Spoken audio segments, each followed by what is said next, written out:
Então, vamos lá. Boa tarde a todos e todas. Então, meu nome é Sandro, sou professor do Departamento de Química e tutor do Grupo PET. E hoje, com grande alegria, nós, então, estamos, né, nessa parceria com o Grupo PET Engenharia de Alimentos, o qual prontamente aceitou nosso pedido, né, concordou, né, e sempre uma parceria grande entre os grupos. Então, qual realizará, né, o minicurso sobre conservação de alimentos. Quero aqui fazer um agradecimento especial à professora Deise, tutora do Grupo PET Engenharia de Alimentos, no qual já estendo, né, o agradecimento a todo o grupo, né, do PET Engenharia de Alimentos. E rapidamente, né, para aqueles que estão aqui participando desse minicurso e não sabem o que é o PET, Programa de Educação Tutorial,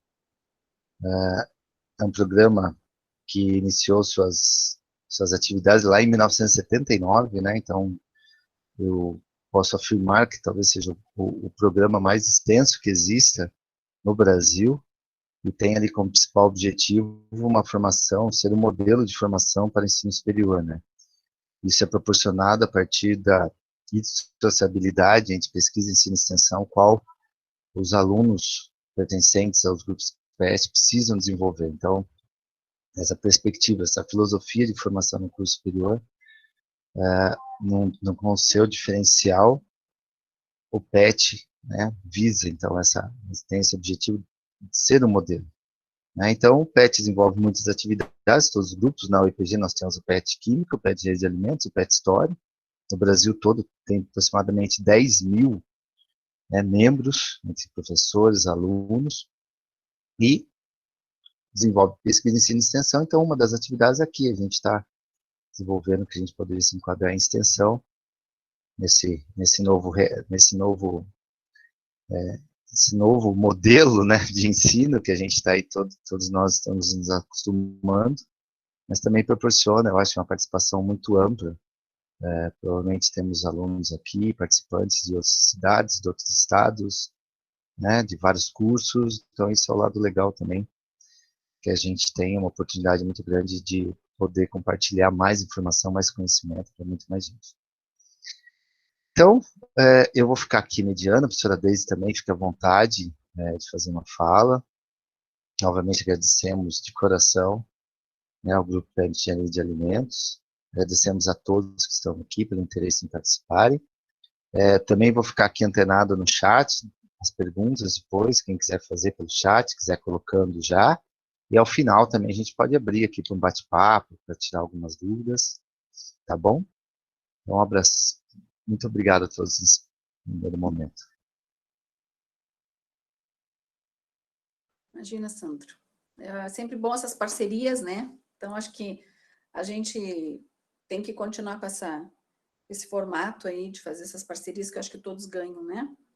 E principalmente nossos alunos que estão aí na zona de guerra, na frente aí, né? Preparando, e a gente só fica apoiando, né, as ações deles. Então, eu acho que é uma liga muito boa, né? A gente que agradece aí a oportunidade de também demonstrar um pouco do conhecimento nessa área de alimentos aí, as meninas vão, com certeza, apresentar e tirar as dúvidas, né? A gente fez uma coisa simples, mas eu acho que é bem útil para todos, né? Então, eu passo a palavra, e já queria também, mais uma vez, agradecer, né?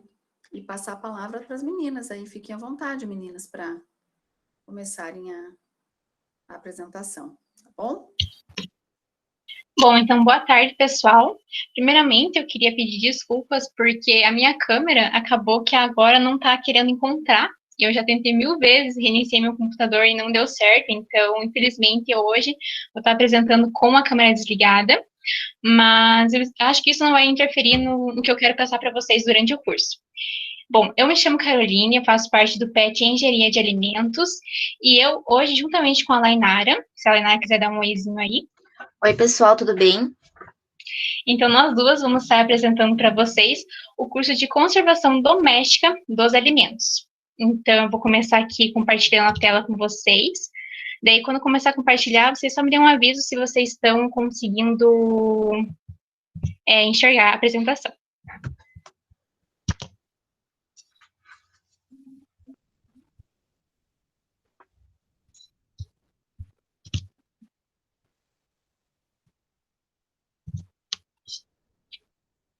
Estão conseguindo ver?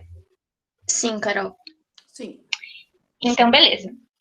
Qualquer coisa que estiver ruim o áudio, alguma coisa assim, eu agora no momento estou vendo a tela, então vocês podem ligar o microfone para falar comigo.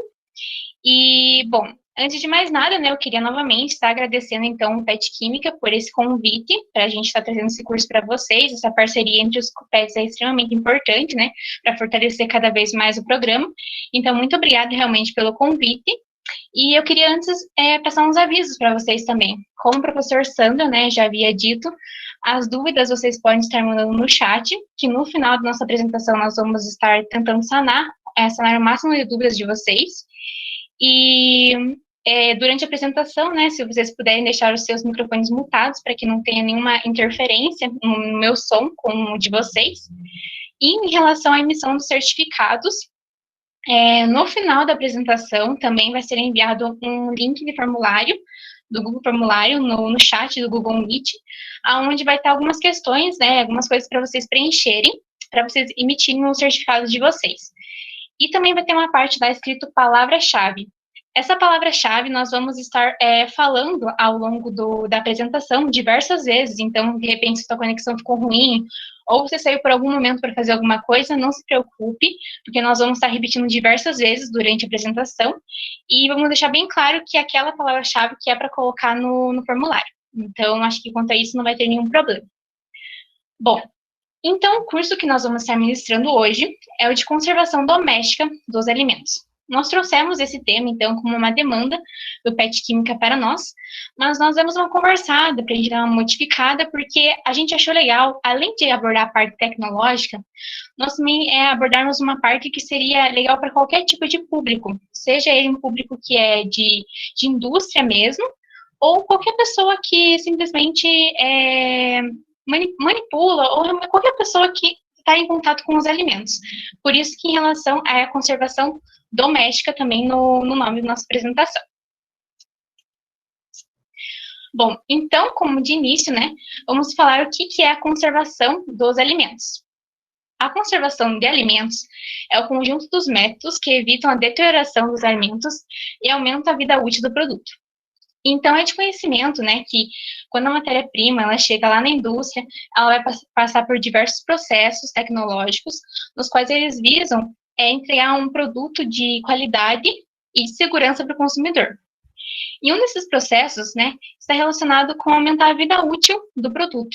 O que é essa vida útil? É a data de validade daquele produto, porque o consumidor tem aquele produto por mais tempo, por mais disponibilidade, do que ele teria preparando aquilo em casa ou in natura, ou também in natura.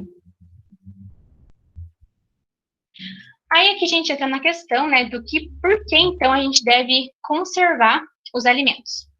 Bom, a conservação dos alimentos, armazenar os alimentos de uma forma correta, é muito importante para a gente evitar desperdícios. Então, vamos supor que nós vamos tomar um café com leite e a gente abre lá uma embalagem de 1 litro de leite. Se a gente não tiver uma família bem grande, que vai todo mundo consumir aquele leite naquele exato momento, a gente vai ter que jogar aquela grande parte daquele alimento fora, porque não vamos provavelmente usar aquele 1 litro de leite. Isso se a gente não tivesse a forma certa de armazenar esse leite. Como a gente sabe, né, o leite, depois de ser aberto, a gente tem que colocar em refrigeração.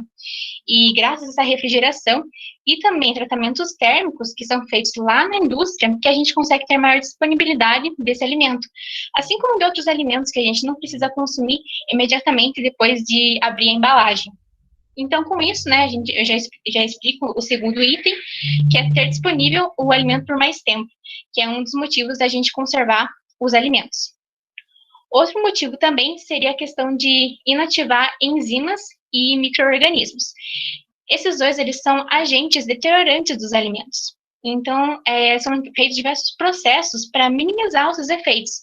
Os micro-organismos, por exemplo, eles usam o alimento como uma fonte nutritiva para eles se desenvolverem e, consequentemente, eles deterioram os alimentos. Então, são feitos tratamentos térmicos, utilizam refrigeração para minimizar os seus efeitos. Mesma coisa com as enzimas. Algumas enzimas, então, elas causam um escurecimento enzimático, principalmente em tecidos vegetais e frutas. Então, há tratamentos que são feitos nesses vegetais para que se minimize esses efeitos, como é, por exemplo, no caso de branqueamento, que é um tratamento térmico que faz nos tecidos vegetais. Outra coisa também que a gente deve conservar os alimentos é para evitar a fermentação e a putrefação. A putrefação, então, seria realmente a deterioração dos alimentos por algum dos agentes. E a fermentação, na verdade, a fermentação é uma coisa que é bem fácil da gente detectar, porque nós temos como produto de uma fermentação, que ela é ocasionada por micro-organismos, o gás carbônico.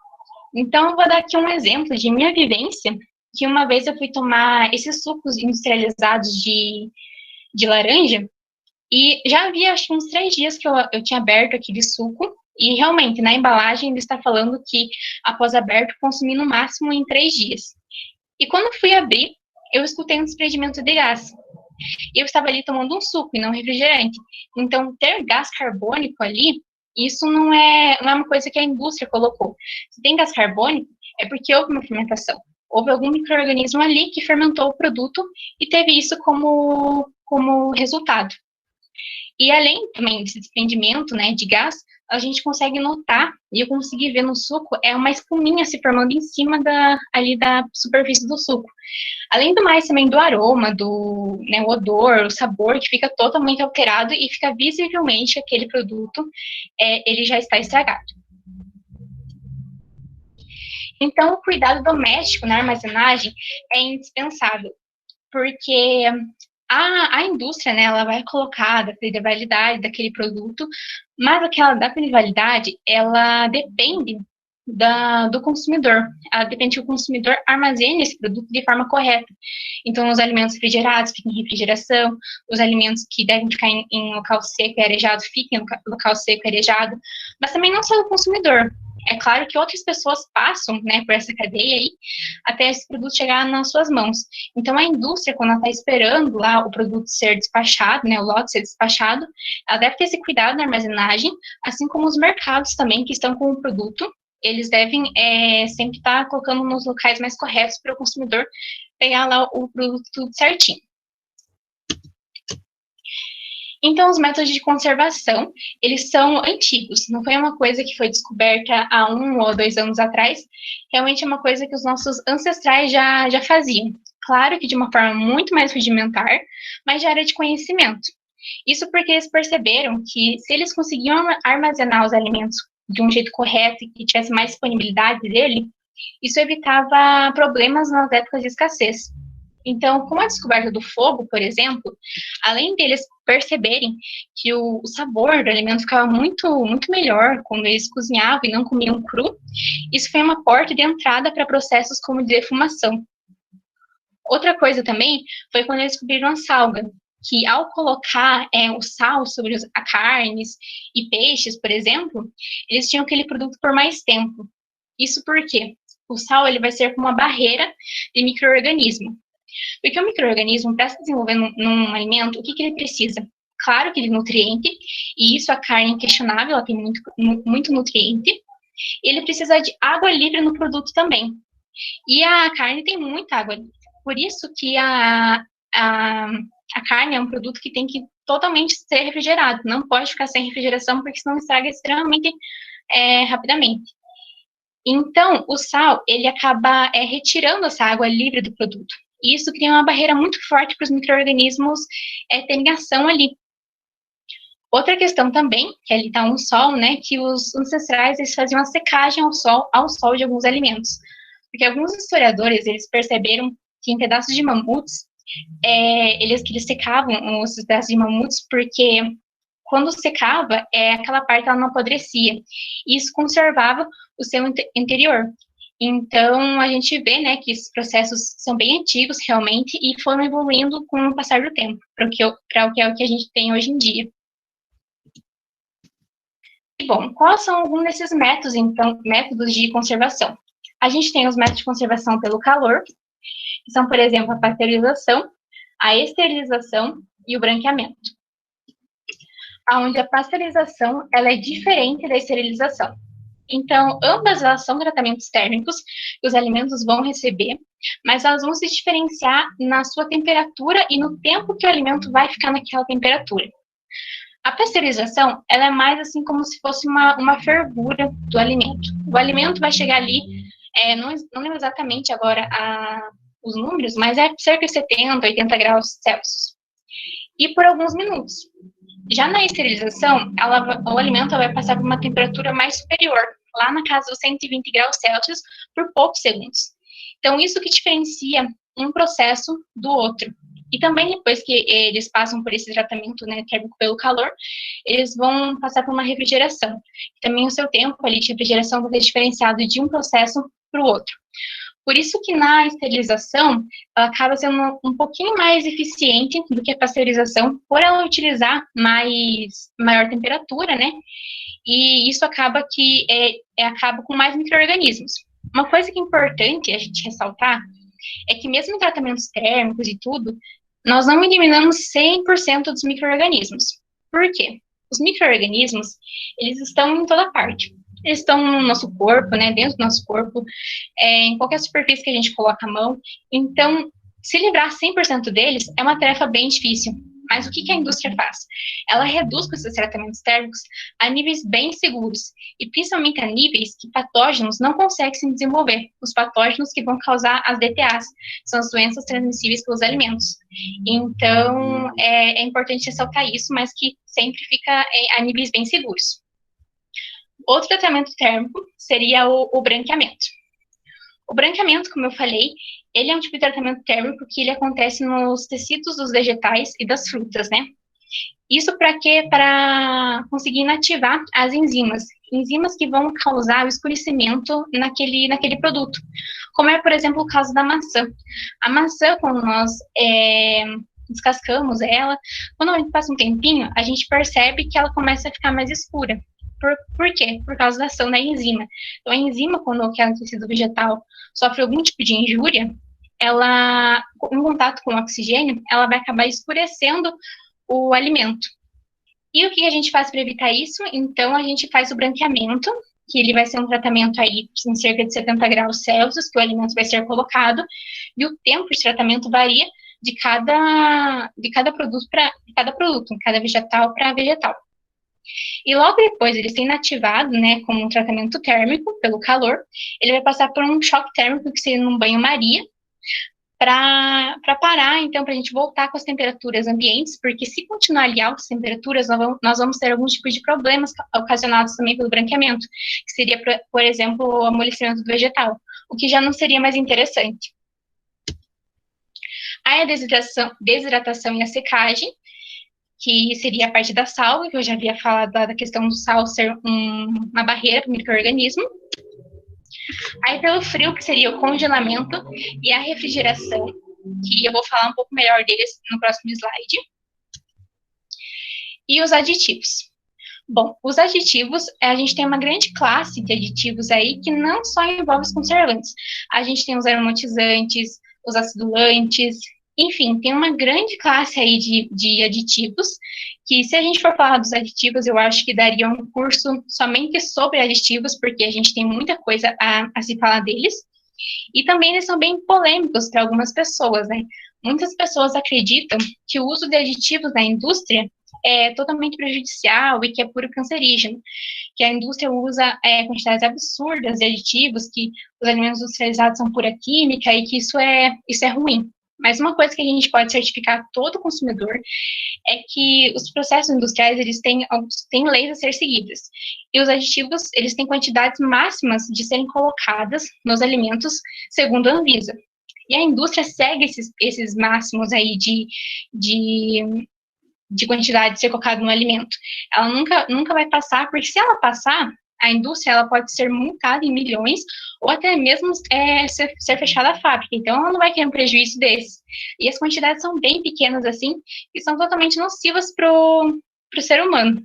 E as pessoas acabam olhando só em esses lados aí que elas acreditam ser prejudiciais e tudo mais, olhando sempre o lado negativo, e não percebem que os aditivos são extremamente importantes, porque graças a eles, algumas coisas que eram problemas para os consumidores não existem mais, como é, por exemplo, no caso de conservas de palmito, que nas conservas de palmito tinha um problema que era ter micro-organismos e micro-organismos patógenos, que é no caso do Clostridium botulinum, que causa o quê? A doença do botulismo, que já matou milhares de pessoas. E graças ao uso dos aditivos, no caso que se utiliza o ácido acético, né, um acidulante, esse problema já não é algo que interfere mais nas indústrias e nas conservas de palmito, porque se reduz o pH a níveis seguros, a níveis que micro-organismos como patógenos não conseguem se desenvolver. Então, tá aí um lado positivo dos aditivos que muitas pessoas acabam não se inteirando, né? Aí, como eu falei, em relação à refrigeração e congelamento, que eles são alguns dos processos mais utilizados, assim, em questão de para armazenar os alimentos, principalmente em quesito doméstico, eles têm algumas diferenças entre eles. Qual que seria essa diferença entre refrigeração e congelamento? Primeiramente, seria na questão da temperatura. As temperaturas de refrigeração, então, a gente utiliza temperaturas acima do ponto de congelamento, que seria lá na casa dos 5 graus Celsius, 8 graus Celsius. Já o congelamento é temperaturas negativas, abaixo do ponto de congelamento.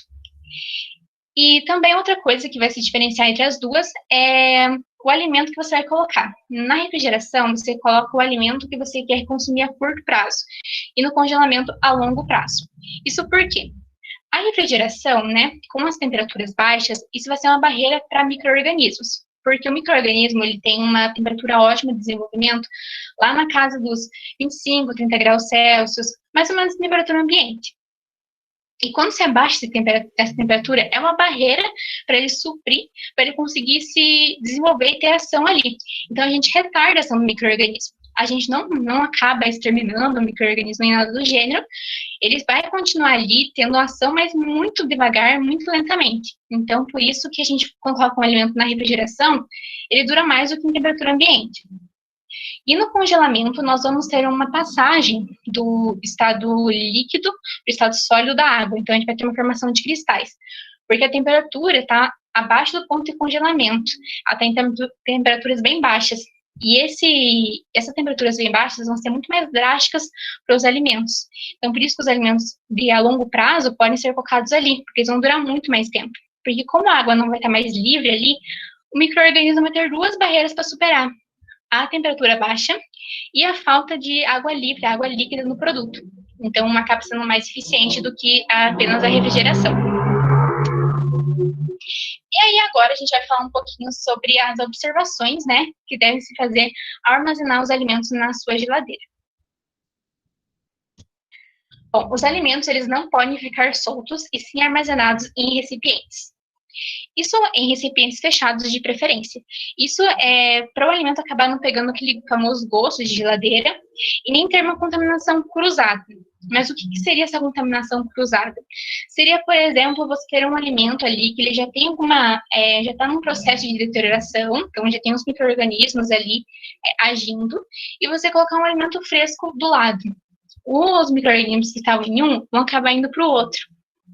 E isso vai gerar, então, uma contaminação cruzada. Isso vai gerar um desperdício do seu alimento. Além do mais, né, como que você deve armazenar esse seu alimento? Em potes de vidro, um pote de plástico ou qual tipo de potes? Nós diríamos que o melhor tipo de pote seria o pote de vidro, porque ele é um material inerte, ou seja, ele não vai reagir com o alimento, diferente do plástico. Outro tipo de pote que você pode utilizar também são os potes inox, né? Porque eles também não vão acabar reagindo com o alimento. No entanto, deve-se observar se eles não têm algum tipo de ranhadura. Por quê? Você pode ter uma contaminação química e microbiológica. Química, porque pode-se soltar alguns metais pesados, né, no alimento. E microbiológica, porque aquele pote estava com outro tipo de alimento. E aí você lavou, aí você colocou outro. Só que nessas arranhaduras pode ter ficado resquícios do outro alimento, gerando uma contaminação cruzada, que você acaba não vendo a olho nu, e sim a olho microscópico. Então é importante ver se esse pote inox não está arranhado. Aí, o segundo tópico não se deve lotar a geladeira. Isso porque se os alimentos estiverem muito próximos uns dos outros, você vai dificultar a circulação do ar refrigerante na geladeira. Então, ela vai acabar que os produtos não vão chegar na temperatura adequada que eles deveriam chegar. Aí o terceiro é o que eu já falei, né? Prefiro armazenar os alimentos preparados em potes de vidro. E o outro seria os alimentos guardados na porta devem ser os menos perecíveis. Isso porque na porta a gente tem uma grande variação de temperatura. Então, a mesma coisa que lá no laboratório, uma estufa, né? Que você vai secar alguma coisa. Se você deixar muito perto da porta, não vai ser bom. Geralmente a gente coloca mais lá pro finalzinho da porta, onde a temperatura é mais uniforme. Mesma coisa na geladeira. E também outro caso ali, por exemplo, dos ovos, né? Porque os ovos, eles são alimentos extremamente perecíveis. Ali na imagem, vocês podem ver que tem até um ovo ali na porta da geladeira. E, na verdade, é o que mais acontece. A maioria das pessoas deixa os ovos na geladeira, mas não é um local adequado, justamente por ser perecível, ter essa variação de temperatura. E também porque o ovo fica, tipo, tripidando ali na geladeira cada vez que você abre e fecha essa geladeira. Então, por exemplo, se tem alguma salmonela nesse ovo, e ela vai acabar se contaminando o ovo. Então, vai gerar uma contaminação ali. Então, isso não é interessante também de você deixar os ovos na geladeira. Aí, evite deixar o congelador com muitos cristais de gelo e não coloque panos em cima dos alimentos. Isso porque, na questão dos cristais de gelos, é só a gente pensar na casa dos esquimós, né, os iglus, que são formados do quê? De gelo.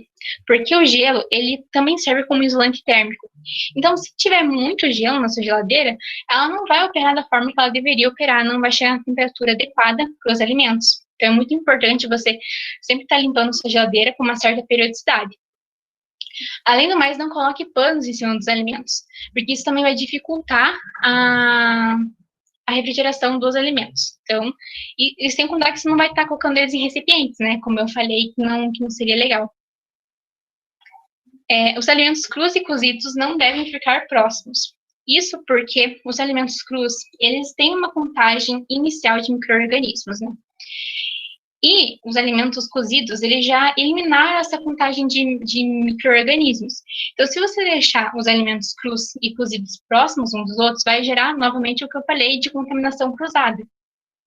E os alimentos cozidos, eles não vão mais passar por nenhum tipo de tratamento térmico, então vai ficar um micro-organismo ali. E se for, por exemplo, um frango que você deixou perto de um certo alimento, pode ter salmonela nesse frango e vai causar uma intoxicação muito séria em você. Então, realmente é um cuidado que deve ser tomado. E não deixar próximo, né? Porque o alimento cozido, no máximo, você vai colocar ele, dá uma esquentadinha só para ficar mais saboroso para você consumir. Mas ele não vai chegar em temperaturas altas de cocção para destruir todos os micro-organismos. Vai ser só uma temperatura acima, nada demais. Deve ter esse cuidado. Então, como que será que a gente deve melhor distribuir os alimentos na sua geladeira? Isso aqui vale ressaltar, galera, que não é uma regra, tipo, se eu não faço isso, então eu estou arrumando minha geladeira errado, tá tudo errado. Não, na verdade, seria realmente como você melhor pode distribuir os alimentos na sua geladeira, pensando nas regiões mais frias dela.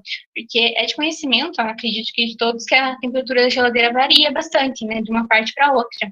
Então, os alimentos mais perecíveis são interessantes colocar nas regiões mais frias e assim por diante. O que eu estou falando aqui nessas regiões é para uma geladeira que tem um congelador em cima e refrigerador embaixo. Se de repente tem alguma geladeira de um modelo diferente, alguma coisa assim, isso já não vai se aplicar tanto. Então, vale você conhecer quais são as regiões mais frias da sua geladeira mesmo. Então, no congelador, a gente deve colocar os alimentos prontos, congelados, as carnes e os produtos congelados, como, tipo, pizza, lasanha, essas coisas que a gente compra no mercado. Isso porque, como eu já falei, né, o congelador vai operar em baixas temperaturas negativas, e vai conservar o alimento por mais tempo. Então, os alimentos a longo prazo, se consumir a longo prazo, devem ser colocados ali. Além da carne, né, que é um produto extremamente perecível. Aí, a área superior seria para os laticínios. Os laticínios aí que a gente entra no caso do queijo, do leite, de iogurtes, porque eles são produtos perecíveis, mas que eles não necessitam de congelamento, por exemplo. Então, eles podem ficar aí na parte da refrigeração, mesmo mas numa área mais fria, por serem mais perecíveis também.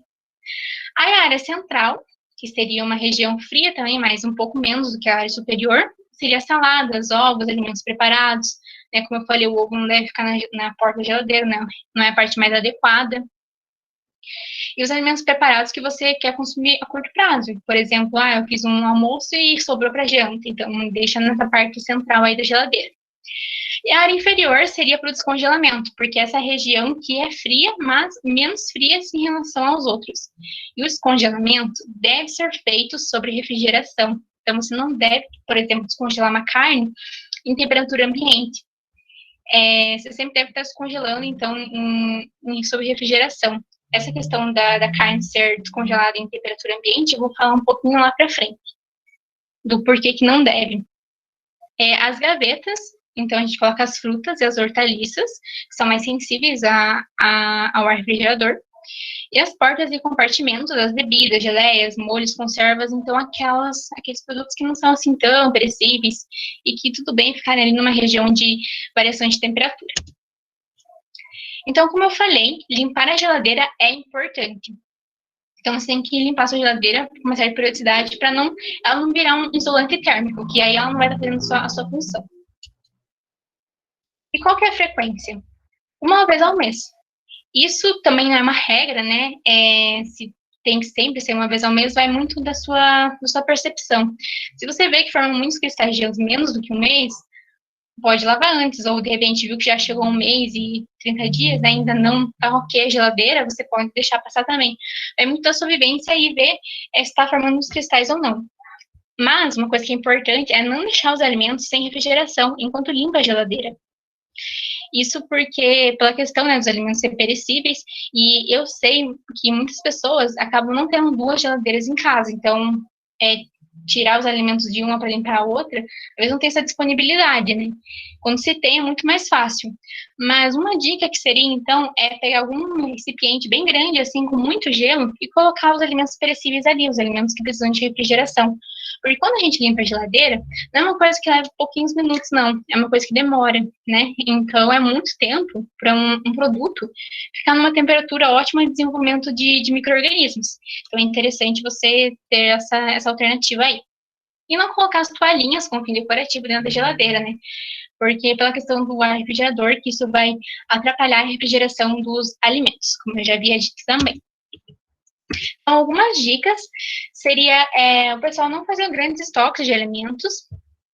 Isso porque se for, por exemplo, alimentos que necessitam de refrigeração, você vai superlotar a sua geladeira e não vai ser legal. E também você deve preferir, então, cada vez estar indo mais vezes no mercado e pegando cada vez mais produtos mais frescos, né? Mais interessante do que fazer um estoque muito grande de alimento em casa. E você também seria legal utilizar a técnica do PVPS, que é uma técnica de controle de estoques utilizada em indústrias e serviços de alimentação. O PVPS é o primeiro que vence, o primeiro que sai. Então, todos os alimentos que você vê que vai vencer antes de outro, você deve consumir primeiro.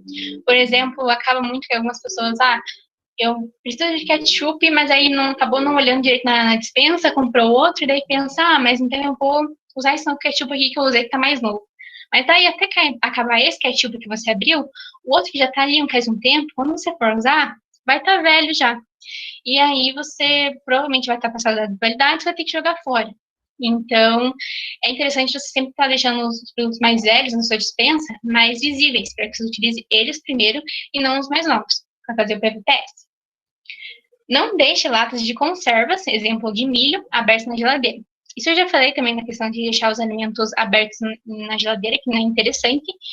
Mas as latas, né? O milho está numa lata, as pessoas acabam podendo pensar que, mas já está no recipiente, mas está aberto. Né? Quando você pega lá o cobertor de lata e abre, fica aquelas bordinhas abertas ali que, mesmo você meio que tampando de novo, vai ficar aberto. Então, seria interessante você tirar e colocar em um outro pote para conservar da maneira mais adequada. Também não se deve lavar o frango ou qualquer carne crua. Isso porque, por exemplo, o frango. Se o frango tiver uma salmonela, ou outros micro-organismos, né, em geral, você vai estar gerando contaminações cruzadas, porque você vai lavar esse frango na pia, por exemplo, e depois preparar outro alimento ali na pia. Então, você já contaminou um outro alimento. E pior vai ser você colocar um alimento ali que já foi cozido. Então, vai ser pior ainda, porque aquele alimento não vai passar para o tratamento térmico.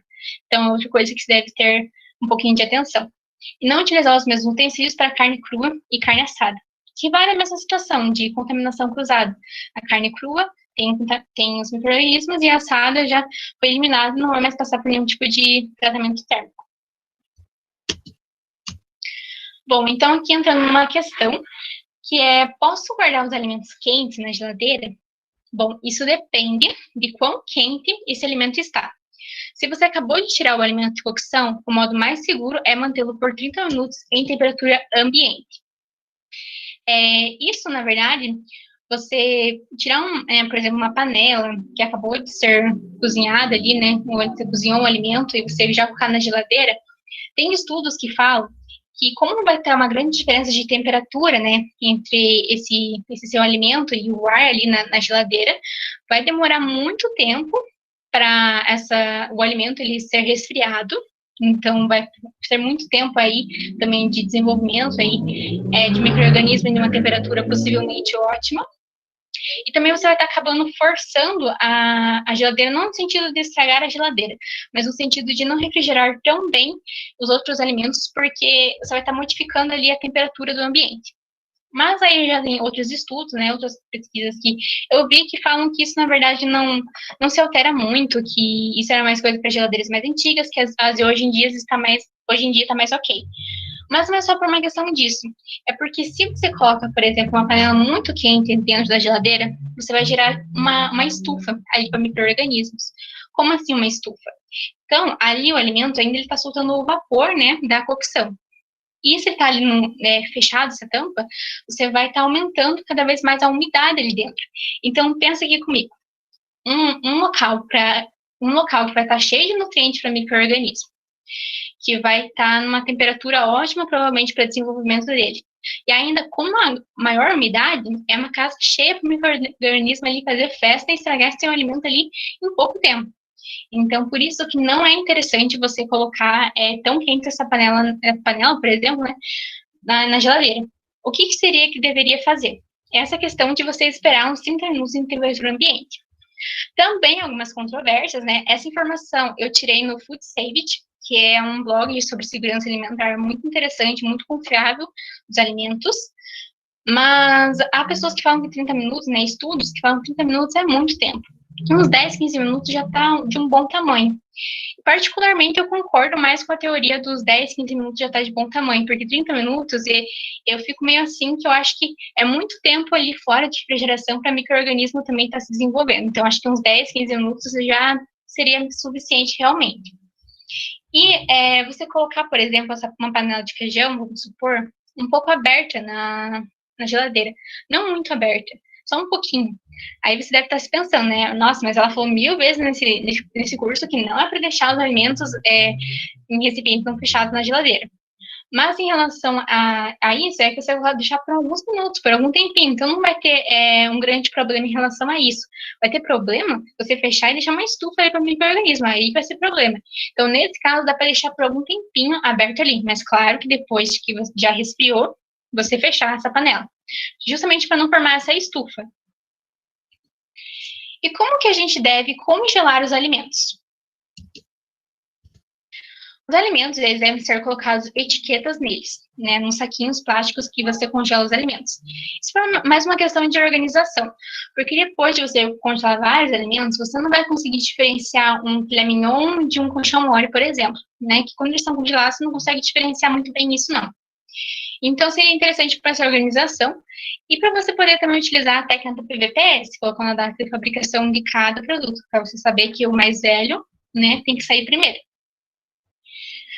Não congele o alimento quente sem passar pelo resfriamento forçado, então é tudo uma questão lá que eu falei já de estufa e tudo mais, e que isso também pode acabar oxidando ali, né, o alimento e gerando um amargor, também que não vai ser nada agradável. Então, deve-se antes passar por um resfriamento forçado ali para resfriar cada vez mais rápido, né, num local ali de gelo e tudo mais, mexendo, para daí você colocar no saquinho e congelar.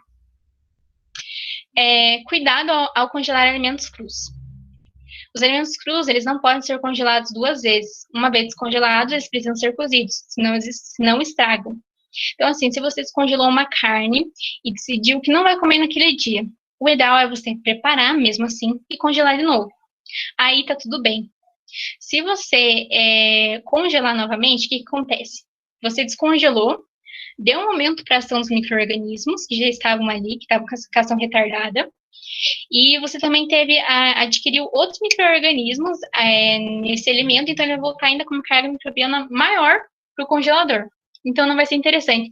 Além para a textura da carne, por exemplo, suculência, maciez, porque ela vai estar perdendo líquido no primeiro momento, aí vai ser congelada de novo, depois que for descongelada vai perder mais líquido novamente, então uma questão aí sensorial também do produto, além de microbiológica. E agora a gente vai falar, então, quais são os alimentos que não devem ou não há necessidade de irem para a refrigeração.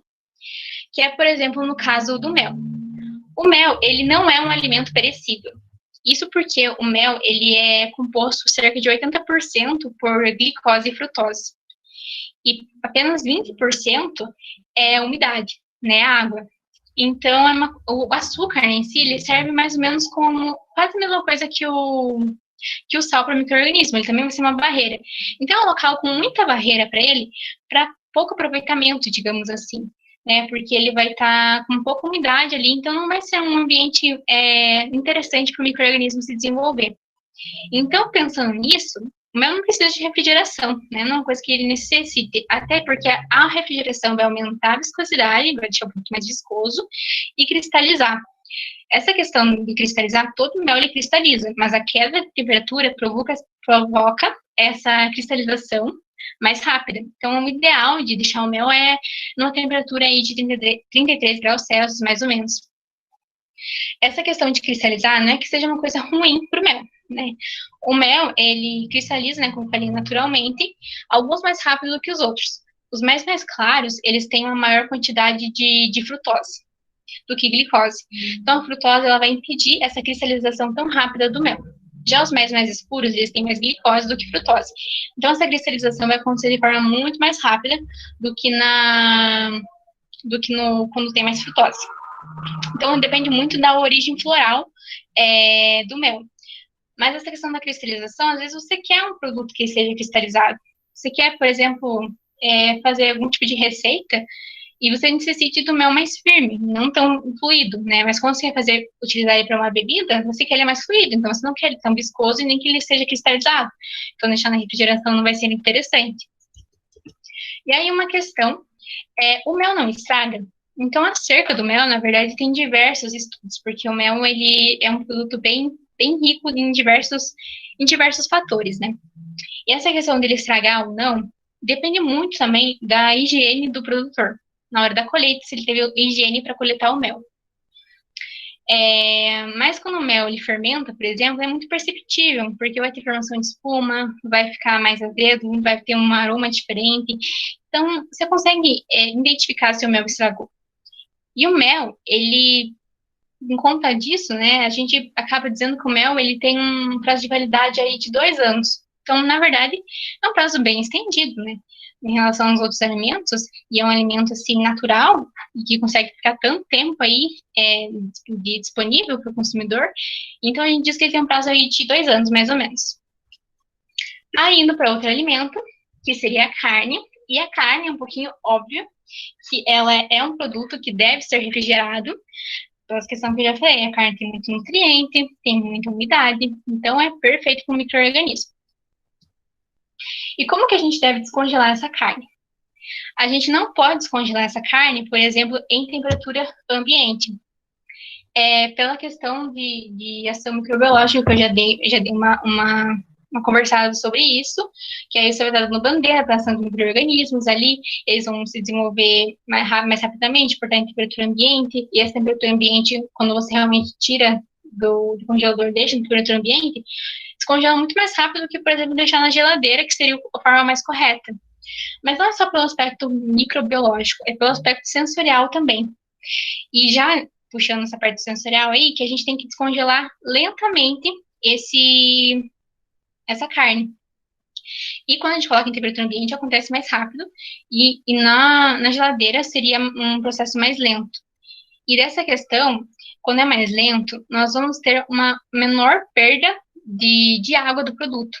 Então, quando vai rapidamente, essa água vai sair ali e, consequentemente, também vai perder um pouco da textura, da maciez dessa carne.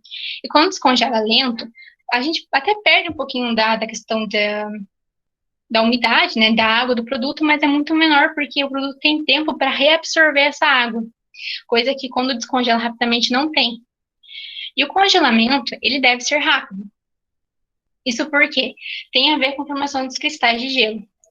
Quando a gente acaba congelando rápido, né, tem uma taxa de congelamento rápido, nós vamos formar cristais de gelos menores em maior quantidade. Quando congela lentamente, nós formamos cristais de gelo maiores e em menor quantidade. Só que esses cristais eles vão ser pontiagudos. E isso eles podem causar injúrias na célula da carne. E essas injúrias, elas vão perder, então, um caldo nutritivo da carne, que seria, então, além da água, seriam nutrientes em si na carne que vai alterar o sabor, a cor, a suculência, a maciez, diversos fatores. Então, o congelamento, ele deve ser rápido para você não ter essas perdas. E você sempre deve descongelar em recipientes, né? Então, deixar lá na geladeira, num recipiente, para ir perdendo essa água, né? Descongelando, e acabar não pingando, por exemplo, em outros alimentos e gerando uma contaminação cruzada. E aí tá a pergunta, né, que eu acabei já respondendo, né, em outros slides, eu posso descongelar e congelar de novo.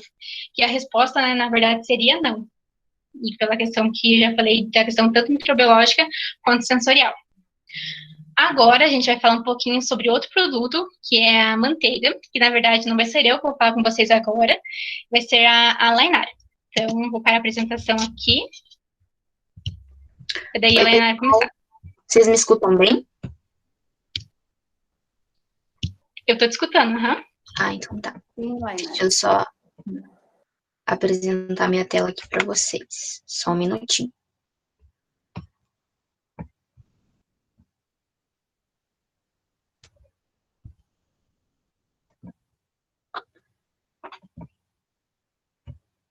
Tá aparecendo bem? Sim. Uhum. Então, oi pessoal, boa tarde. Meu nome é Lainara, faço parte do PET Engenharia de Alimentos e vou dar continuidade ao nosso curso de conservação. Antes de eu dar continuidade à minha apresentação, a Carol havia comentado sobre a palavra-chave que vocês devem colocar no link no formulário de avaliação que vai ser mandado aqui no chat do Meet. A palavra-chave é armazenamento. Eu vou falar mais vezes durante a minha apresentação, mas a palavra é armazenamento. Bom, continuando falando sobre armazenamento de alimentos, eu queria já começar a minha parte interagindo um pouco com vocês, eu quero que vocês interajam comigo. Queria saber se na casa de vocês mantêm a manteiga fora ou dentro da geladeira, ou se vocês não têm o costume de consumir, o que vocês acham que é o correto, dentro ou fora da geladeira?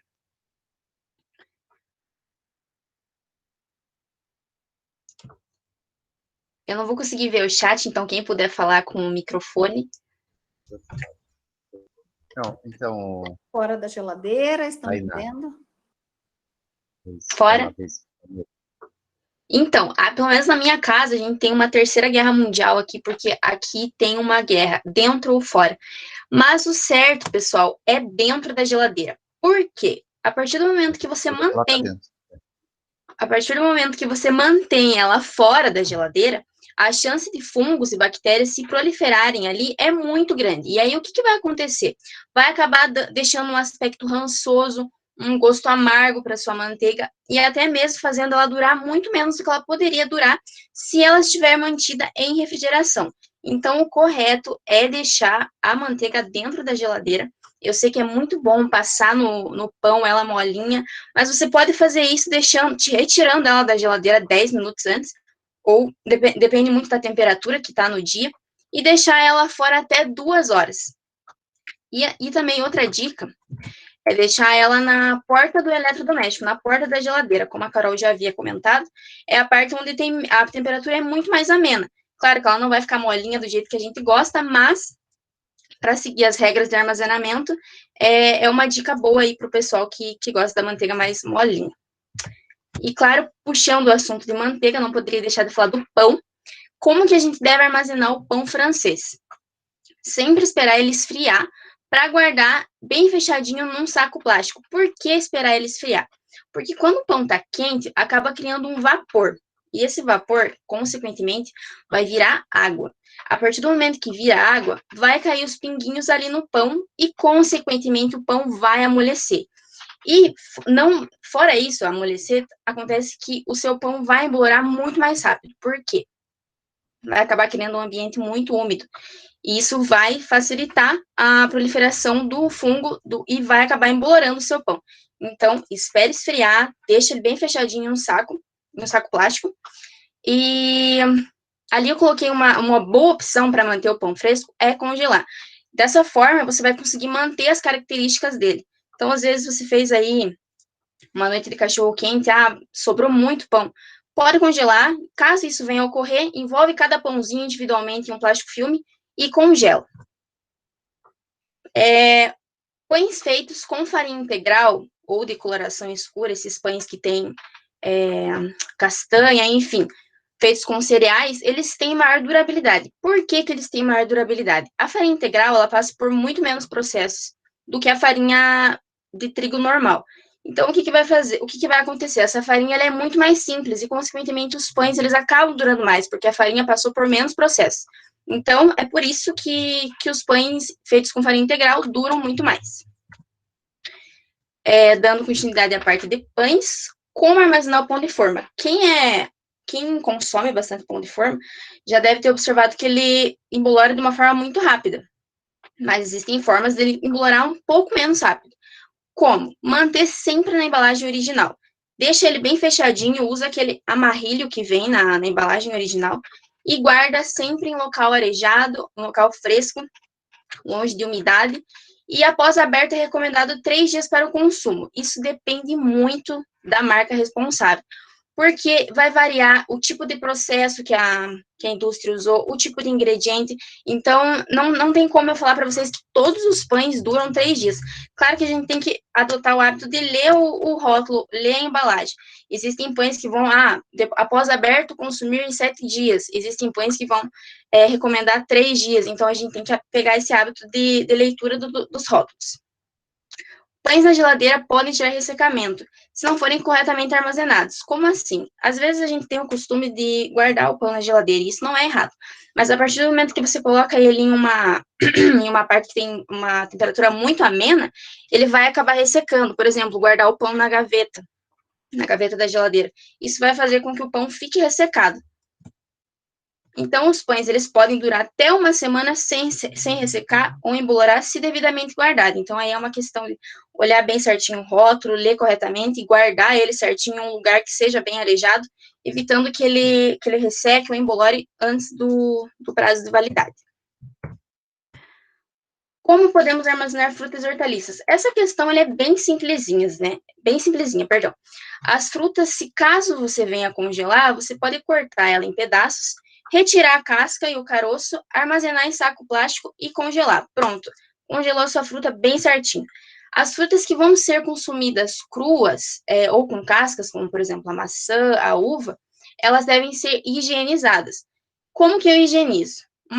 Uma solução de água sanitária e água. Você vai colocar 1 colher de sopa para cada 1 litro de água, vai deixar ali de 10 a 15 minutos e, claro, vai enxaguar depois. Higienizou a sua fruta, higienizou a sua verdura.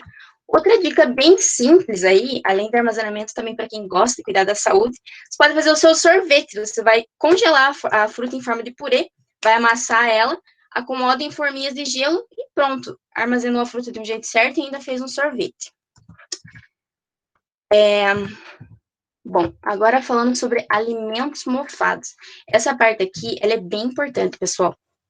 Porque muitas vezes a gente escuta, ou até mesmo alguém comentar, comi um pão mofado, comi um pedaço de um pão mofado. Isso não pode acontecer de jeito nenhum. Por quê? Bom, a gente sabe que existem alimentos que, nesse alimento, o fungo está no processo de fabricação, como é o caso do queijo gorgonzola, roquefort, salames duros, enfim. A gente sabe que no processo de fabricação vão existir esses fungos, certo? Porém, existem alimentos com teor alto de umidade. Foi o caso que eu comentei do pão, né? Que quando acaba criando vapor, ele fica muito úmido e isso vai prejudicar o alimento de uma forma muito mais rápida e esse alimento vai ser deteriorado de uma forma muito mais rápida. Então, quando a gente pensa em bolor, é muito simples. Lembra, alimentos com teor alto de umidade. Quanto mais alto for a umidade do alimento, maior é a facilidade do fungo se proliferar naquele alimento. Então, aí vem o caso de carne, requeijão, iogurte, geleias, enfim, esses alimentos que têm umidade, geralmente eles vão ser prejudicados com maior facilidade, e como é o caso do pão, a gente não pode de jeito nenhum pegar um pedaço e comer, porque a gente não sabe que fungo que se proliferou ali, e essa parte que eu vou falar agora, que existem 2 tipos de fungo, de micro-organismos, os micro-organismos deteriorantes e os micro-organismos patogênicos. Os micro-organismos deteriorantes, eles vão literalmente destruir o alimento visivelmente. A parte microbiológica, sensorial, vão deixar um bolor no pão, vão deixar um cheiro estranho. Esses são os micro-organismos deteriorantes que não trazem nenhum risco à nossa saúde. E existem os micro-organismos patogênicos. Esses sim são perigosos, vão trazer um risco à nossa saúde, e é aí que mora o perigo. Os micro-organismos patogênicos geralmente não são vistos a olho nu. Então, você não vai conseguir visualizar, e também a gente não tem como ter noção de qual o tipo de fungo que cresceu ali naquele pão, ou naquela geleia, enfim. É por isso que quando a gente visualiza um alimento mofado, a gente não pode consumir de jeito nenhum. Isso muda na questão dos queijos, porque se você é um consumidor de queijo gorgonzola, roquefort, você vai reconhecer, você vai saber, por exemplo, ele sempre tem um fungo de cor branca e bolinhas de tal tamanho. E aí, a próxima vez que você for consumir, tem um fungo de cor diferente, tem bolinhas de tamanho diferente, aí já é uma coisa para observar e pensar, opa, teve proliferação de fungos que não deveriam estar aqui, não vou consumir. Então, essa parte de queijos, ela entra muito na questão de olhar do consumidor. Já a questão de pão, outros alimentos que acabam tendo bolor, não consome, viu um bolor, joga fora. A questão do pão é que quando quando uma fatia tá embolorada, todo o pacote está embolorado. Então, tem que jogar fora, não tem como consumir. Mas eu consumi uma vez. Provavelmente foi sorte. E a gente não pode testar de novo. Vamos ver. Será que é deteriorante ou é patogênico que tem aqui? Então, avistou um bolor, não come de jeito nenhum. E aí, tem essa tabelinha, a gente vai disponibilizar depois esse material, para vocês olharem com calma. Mas tem ali a questão que eu falei da carne, de creme de leite, enfim, alimentos que têm o teor de umidade elevada. Sempre vão ser contaminados com maior facilidade. E já muda a questão dos queijos feitos com fungos, que eles estão no processo de fabricação. Salame de consistência dura também. E ali, na tabelinha, ele fala que queijo duro, exceto aqueles que faz parte do processo de fabricação, você pode usar a partir do momento que você retirar 2 centímetros da parte que está contaminada. E, claro, não colocar a faca no mofo para evitar a contaminação. Então, esse queijo duro, você pode retirar 2 centímetros e consumir. Isso também vai valer para frutas e legumes que têm a consistência dura, como cenoura, mamão, enfim, pode retirar e consumir. As frutas e legumes de consistência mais macia devem ser descartadas, assim como os pães, bolos, que são alimentos que o fungo pode entrar com facilidade, você não vai ver, e isso pode trazer um risco muito grande para a tua saúde. Bom, como é estimado o prazo de validade dos alimentos? Ele vai começar a contar a partir do momento em que o alimento foi preparado ou fabricado. E, claro, ele vai constar na embalagem do alimento. Por isso que a gente sempre tem que olhar a data de validade. E existem fatores que podem afetar o prazo de validade de um alimento. Quais são esses fatores? São os fatores intrínsecos e os fatores extrínsecos.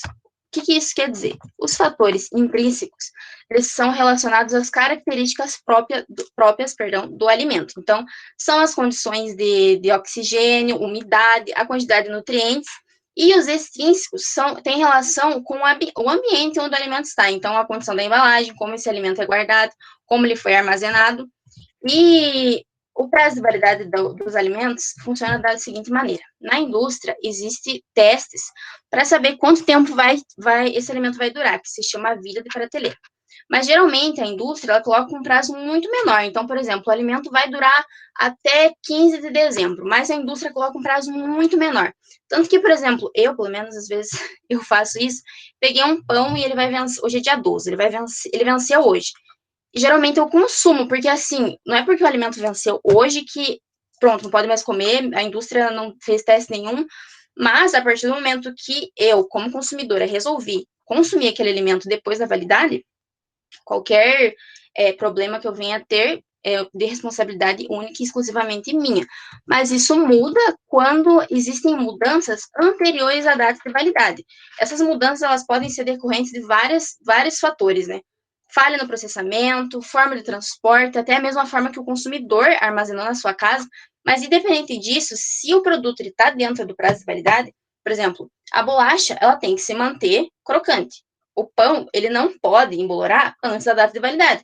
Se isso acontecer, mudanças do ponto de vista microbiológico ou sensorial, a marca fabricante, ela pode até ser contatada, né? Porque se o produto apresentou algum problema antes da validade, teve algum problema, até às vezes não foi da indústria, mas enfim, independente do que foi, a marca responsável pode ser contatada.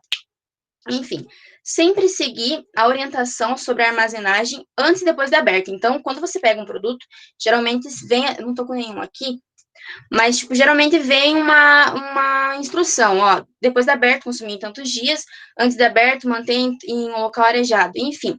Sempre observar também se há indicação sobre o prazo a ser consumido, foi o que eu falei. Sempre vem, após aberto, consumir em tantos dias, para você não se perder nessa questão aí, de às vezes deixar o alimento e ele acabar vencendo por falta de atenção. Bom, quanto tempo dura um alimento na geladeira? Isso é muito relativo, né? Eu coloquei essa tabelinha aqui, mas para a gente ter uma noção de alimentos que não vêm com nenhuma... Por exemplo, o caso de sobremesa que até mesmo nós fazemos na nossa casa, eles não vêm com uma etiquetação que a gente pode saber. Então, no caso dos pescados crus, que a temperatura de armazenamento vai de 0 a 4 graus, a validade de 1 dia. Mas, para os outros alimentos, a regra vale sempre. Leia o rótulo, porque sempre vai variar de marca para marca. Então, eu posso falar aqui que o alimento X, ele dura tantos dias, mas o alimento da marca Y, ele dura tem outra data de validade, entende? Por isso que a gente sempre tem que adotar o hábito de ler o rótulo, até mesmo para quem tem algum tipo de intolerância, enfim. Do mesmo jeito que essas pessoas têm o hábito de ler o rótulo, nós, mesmo que não tenhamos nenhum tipo de intolerância, nenhum problema na saúde, temos que ter esse hábito para poder ter uma noção de armazenamento do alimento. Aqui eu coloquei esse slide, na verdade a Carol já comentou de alimentos que não precisam ir à geladeira, mas eu vou dar mais uma enfatizada nesses alimentos que não têm necessidade de ir à geladeira. O tomate, café, tem alguns aqui que acho que a maioria guarda, inclusive eu quando fui montar os slides eu pensei e vi, nossa, mas eu guardava. O tomate, por exemplo, ele amadurece muito mais rápido fora da geladeira, então não há necessidade de ir. E alimentos industrializados, sempre seguir as regras do fornecedor. Então, sempre volto na mesma tecla. Olhar o rótulo, porque vai variar de marca para marca. E como que a gente pode assegurar que o armazenamento no mercado foi correto? Bom, a gente sempre tem que observar se existe a disponibilidade de termômetros, porque a gente sabe que o alimento, falando sobre alimentos que precisam de controle de temperatura, eles vão precisar estar em um ambiente que a temperatura seja controlada. Então, como que eu posso observar isso? Os alimentos, quando eles passam por um processo, por exemplo, tirei o alimento de tal lugar, desisti da compra, levei para outro lugar, você vai observar porque o alimento vai ficar com cristais de gelo, porque ele passou por um descongelamento, foi para um lugar que não era para ele estar. Então, observar esses pontos. Ali eu coloquei alimentos longe do produto de limpeza. Por quê? Isso é difícil de acontecer em mercado grande. Mas em mercado, por exemplo, menor, às vezes acontece de você entrar num corredor e ter... Isso é a parte de ovos. No mesmo corredor tem produto de limpeza. E às vezes essa embalagem de produto de limpeza pode estar aberta, com alguma abertura. E já pensou se esse produto de limpeza cai sobre o ovo que você vai levar para sua casa? Então a gente sempre tem que observar essa questão de produto de limpeza longe de alimentos. Observar também a vedação das borrachas nas geladeiras que existem nos mercados. E também o ponto mais importante nessa questão do mercado pega o consumidor, que é o quê? Se você desistiu da compra, deixa o produto no local correto. Putz, não vou levar, sei lá, essa carne que estava aqui nesse refrigerador, então eu vou colocar no local de volta, porque às vezes até um funcionário do mercado vê, leva dias, pronto, aquele produto foi perdido, enfim, é muito importante a gente fazer a nossa parte também. Então, pessoal, eu queria agradecer a atenção de todo mundo, desculpa se eu falei muito rápido, e repetindo a palavra-chave que vocês devem colocar no link, no formulário de avaliação, perdão, é armazenamento. Agora deixa eu parar a apresentação. Só um minutinho.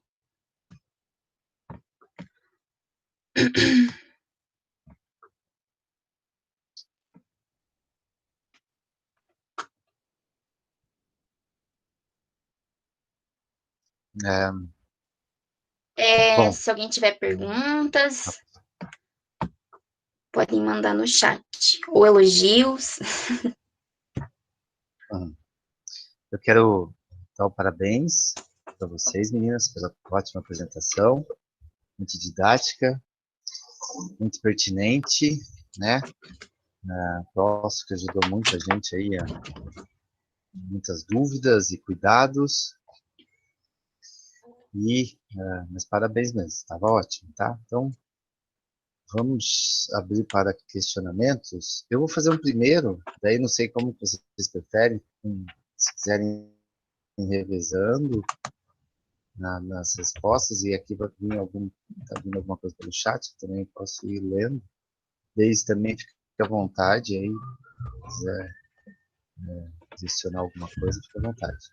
Mas, meninas, a pergunta é a seguinte, queria confirmar uma informação que eu recebi, que é a respeito de prazo de validade, né? Prazo de validade, quem determina o prazo de validade é o fabricante, é isso mesmo? De produtos, de alimentos, qualquer tipo de alimento? Isso, o fabricante da indústria, ou, por exemplo, eu faço o meu produto, eu vou disponibilizar essa data de validade. Não sei se eu tirei tua dúvida. Porque... Não, é isso mesmo, eu só queria confirmar, porque a gente imaginava, né, que existia um padrão, né, por exemplo, você estabeleceria a partir de testes que, por exemplo, leite vai durar 3 meses, né? Mas, na verdade, depois eu fui entender isso, porque, na verdade, o fabricante pode colocar lá, eu fabriquei tal coisa e coloco 5 anos. Se chegar com 4 anos e 364 dias lá, der um problema, quem vai se dar mal é ele, porque daí o pessoal vai entrar com processo contra ele, né? Então... Realmente, né, só complementando, é realmente feito testes físico-químicos, né, na indústria para determinar essa questão aí da adaptabilidade do alimento. A indústria, ela vai obrigar, digamos assim, o alimento ele se deteriorar.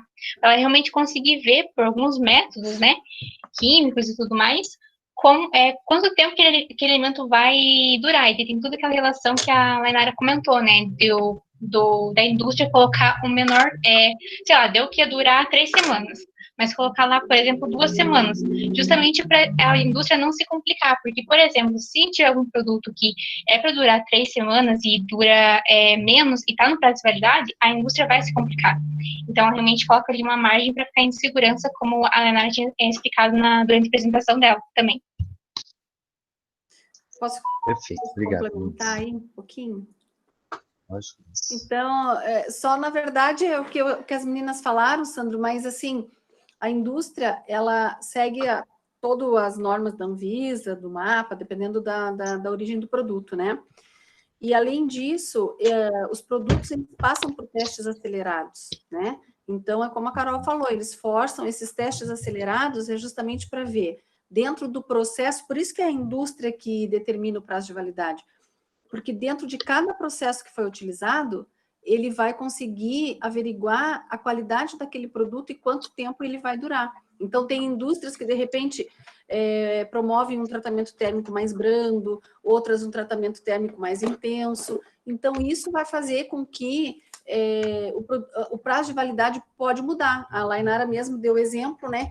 Tem pães aí de forma que é 3 dias, tem outros que são 7, então depende do processo e do que cada indústria utilizou, por isso que é a própria indústria. Mas o que eles fazem? Eles fazem testes acelerados, então eles aceleram a deterioração para poder, através de uma correlação, estimar a vida de prateleira em condições normais. Claro que a gente sabe que quando sai da indústria, ele está com uma determinada característica, muitas vezes no transporte, na gôndola do mercado, pode sofrer alguma alteração. Por isso que tem um limite tão grande, que é por isso que a gente sempre fala, não é porque validou hoje que amanhã vai estar podre, estragado, de forma alguma. Né? Ele tem alimentos que a gente tem que tomar bastante cuidado, mas não é porque o alimento está validado que ele está estragado. Ele tem, muitas vezes, uma margem bastante extensa, né, de validade ainda. Mas a indústria se precavê, então ela acaba reduzindo esse espaço. Tá? Mas é assim que... Não, perfeito. Só uma questão. Não, a questão é a seguinte, Sandra, imagina que algum órgão consiga determinar isso para todo tipo de alimento, para todo tipo de receita.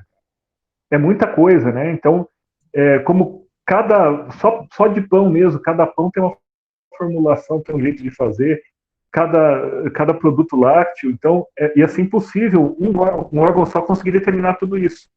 Tem que fiscalizar, mas determinar é difícil, é um estudo demorado, né, Denis? Outra coisa também com relação a vencer a validade, tem diferença de uma coisa que tem validade de uma semana e passou um dia, bastante até. Agora, se você tem a validade de 2 anos e passou um dia, é quase nada. Então, esse bom senso também é interessante prestar atenção, né? Sem dúvida. Obrigado, Prachetes. Obrigado, Deise. Mas aqui, temos 2 perguntas que eu vou passar para vocês aqui, vou ler. Então, da Maria Paula. Qual a melhor forma de higienizar a geladeira? Que produto usar? Então, essa questão eu até ia trazer no material, né? Porque eu até imaginei que talvez seria alguma coisa de interesse de alguém, mas eu acabei não colocando porque eu achei melhor me atentar em outros termos mais técnicos, né? E tudo mais, para não ficar também um curso tão extenso e longo. Mas agora, sim, exatamente na fala, não sei se a professora tem alguma coisa para falar, mas eu não vou lembrar exatamente, mas eu já tenho um material pronto, essa parte que eu achei lá no blog do Food Safety, que, como eu falei, é um blog bem confiável em relação à segurança de alimentos e tudo mais, e eu posso estar disponibilizando. Foi a Maria Paula que perguntou? Isso, Maria Paula. Então eu posso estar disponibilizando esse link para você, que lá tem realmente todo o passo a passo de como que faz a higienização da geladeira, e se eu não me engano tem até uma recomendação de produtos, então daí fica mais fácil.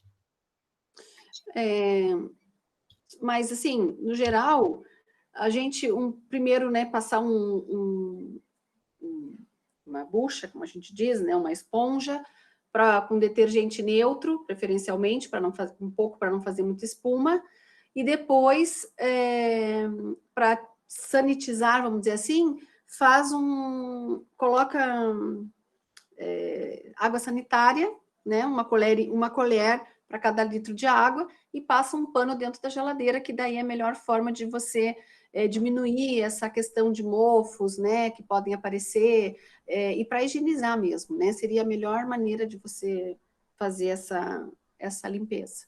É uma coisa simples, que nem a gente faz aí normal. De preferência com a parte amarela, né, da bucha, né? Sim. Com a parte mais macia, né? Mais macia.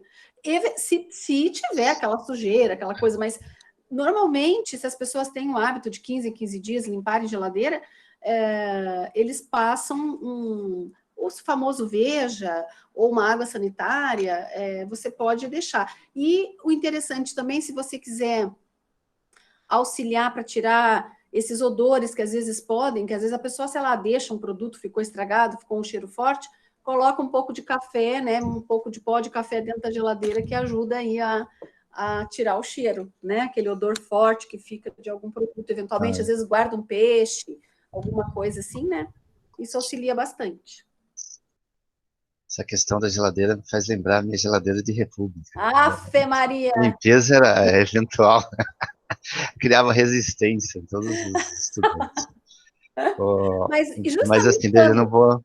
Né, agora, você falou brincadeira. isso, nós colocamos o título Conservação Doméstica de Alimentos justamente para tentar também atingir um público que muitas vezes mora sozinho, né? Que quer armazenar de uma forma que tenha uma durabilidade maior o seu alimento. Então, a gente estava na dúvida de colocar essa palavra doméstico ou não, como se fosse uma coisa muito simplificada, até porque os produtos eles têm todo um processamento por trás, né, para a gente poder comprar. Mas, na verdade, não adianta ter um monte de tecnologia por trás desses produtos e a pessoa não saber como armazená-los de forma correta também, né? Então, foi por isso que a gente acabou colocando a palavra, assim, para poder auxiliar todo o público mesmo que queira. Perfeito, isso mesmo. Eu vou seguir aqui, tem várias perguntas, turma. Eu ouvi falar que quando a cenoura murcha, a da Elisandra Santos, agradecemos a pergunta, né? Ouvi falar que quando a cenoura murcha, é só colocar em um pote com água e deixar de um dia para o outro que ela volta a ficar durinha. É mito ou verdade? Tchan, tchan, tchan, tchan. Não sei responder. Nunca teve. De verdade. Eu, na verdade, já vi isso, que realmente ela volta a ser durinha novamente. Mas eu não sei te explicar o motivo tecnológico do porquê isso acontece. Mas eu sei que acontece realmente. Não, eu posso dar uma explicação técnica aqui, mas eu não sei se isso acontece, porque eu nunca testei. Na verdade, quando ela está murcha, o que aconteceu? Ela desidratou, ela perdeu água. Agora, eu não sei o quanto de capacidade de reabsorção de água essa célula vai ter, né? Então, eu realmente vou até fazer um teste aqui em casa, mas realmente não sei se isso acontece. Vai lá, dá tempo. Vou fazer um teste, aí depois eu conto para vocês. Alguém Dicas falou que culinárias. testou com alface e não deu certo. É verdade, ela fica normal. Então, se é verdade, já falaram isso, é porque com certeza o poder dela ainda de reabsorção de água ainda está alto, né? Porque quando a cenoura desidrata, é porque na verdade ela foi murchando porque ela foi perdendo aquela água, né? Que ela tem aquele viço, enquanto ela tem um período de quando ela foi colhida até a gente consumir. Então, é porque ela reabsorveu essa água. Então, pode ser que estão dizendo que é verdade, eu acredito também. Vamos fazer os testes, então. Vamos utilizar. Então, vamos lá. Mais uma pergunta aqui, professor Jailson, nosso colega aqui do Departamento de Química. Vi um comentário que um alimento depois de descongelado não pode ser recongelado. Isso procede? Sim, procede, porque, por exemplo, pegando um exemplo, né, mais clássico, assim, em relação à carne, né, que muita gente acaba descongelando carne, às vezes não quer mais preparar aquela carne naquele dia, e acaba congelando novamente. Isso o que acontece? Os micro-organismos, né, como eu havia dito, eles têm uma temperatura ótima de desenvolvimento, que é na temperatura ambiente. E, por exemplo, quando você faz esse descongelamento em temperatura ambiente, você está dando bandeira para os micro-organismos começarem a ter ação ali e começarem a deteriorar o alimento, que na refrigeração essa ação estava retardada. E, além do mais, de outros micro-organismos ali no ambiente que vão entrar em contato e vão começar ali o processo de deterioração também. E quando você for congelar novamente essa carne, ela já vai estar com uma contagem microbiana maior do que a inicial. Então, já vai ter tido algum tipo de radiação microbiana. Além do mais, também do aspecto sensorial da carne, porque essa questão de ficar descongelando, ela vai perdendo muito, muito líquido. E esse líquido vai afetar depois na suculência, na maciez. Então, tem esses fatores aí que afetam tanto o microbiológico quanto o sensorial, que não é recomendável você ficar descongelando e congelando um alimento novamente. Ótimo. Muito bom. Agora, esse da bandeira aí, esse da bandeira, eu tô achando que é do pai, né, Deise? Oi?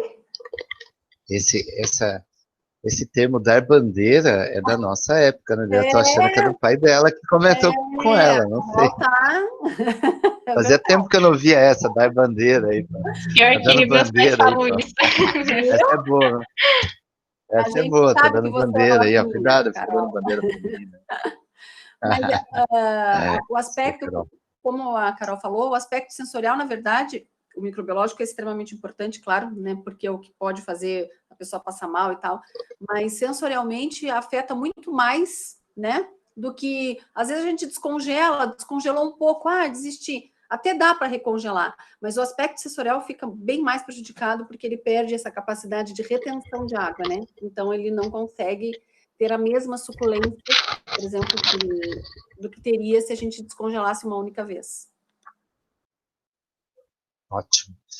Mais uma pergunta aqui, a professora Karen, nossa coordenadora do curso de licenciatura em Química, que prestigiando também no curso. Parabéns pela palestra, meninas. Vocês poderiam falar sobre o teor de nitratos permitidos nos alimentos embutidos? Pergunta bem de química inorgânica. Sandro, está baixo o teu volume? Ficou baixo? Desculpa. Melhorou? Piorou? Melhorou? Sim. Vou repetir, então. Então, como está dizendo a professora Karen, está participando também do meu curso, nossa coordenadora da licenciatura em Química. Está ouvindo bem? Acho que voltei. Oi, Sandro, tudo e aí, bem? professora Karen. Oi, dá licença um pouquinho. Falar, Boa Karen. tarde a todos. Tá bom, tá.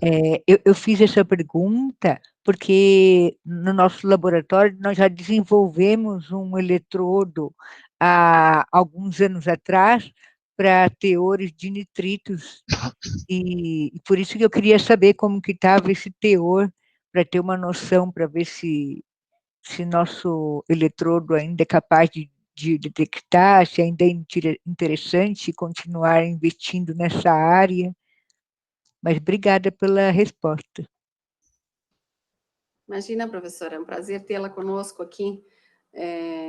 Eu vou passar à frente das meninas, porque as meninas não tiveram aula ainda disso, então... Eu já ia falar isso, prof. Eu já ia passar a palavra para a senhora.